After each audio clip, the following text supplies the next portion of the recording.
দেখেন, যোগ্যতা হতে গেলে বেশি একটা টাইটেল লাগে না।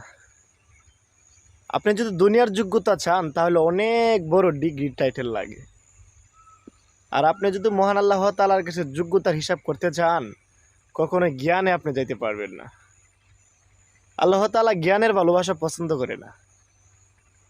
আল্লাহ তাআলা পছন্দ করে অন্তরের, হৃদয়ের ভালোবাসা।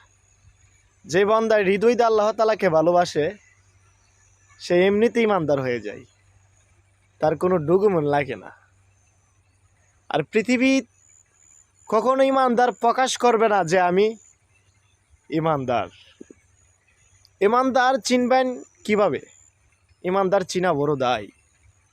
ইমানদার দেখবেন সমাজের মিজে নিকৃষ্টভাবে চলবে, কারো সাথে বড় কথা বলবে না, কারো সাথে বড় আলাপের কোনো কথা বলবে না, দোকানপাটে বেশি মানুষের সাথে বেশি কথা বলবে না, কারণ তারা নিরীহ চলবে আর গভীর আল্লাহর প্রেমে কানবে। তারার কান্না পৃথিবীর কেউ দেখবে না, তাদের কান্না দেখবে কে জানেন?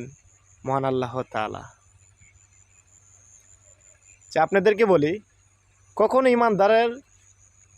ইমানদারের সাথে কখনো বেয়াদবি করবেন না, কারণ আপনারা তো ইমানদার চিনবেন না, আমিও চিনব না। তার মানে সমাজের কিছু দরিদ্র ব্যক্তি, তাদের সাথে কখনো মশকারি করবেন না। তারা কিন্তু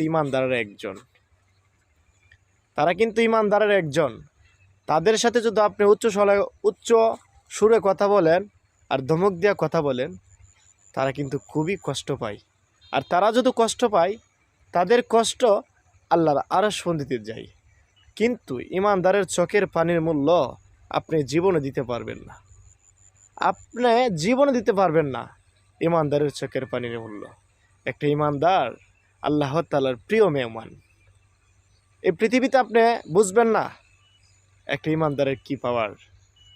যেদিন আপনি পৃথিবীর থেকে চলে যাবেন, সেদিনই বুঝতে পারবেন একজন ইমানদারের কি না কত পাওয়ার। ধন্যবাদ।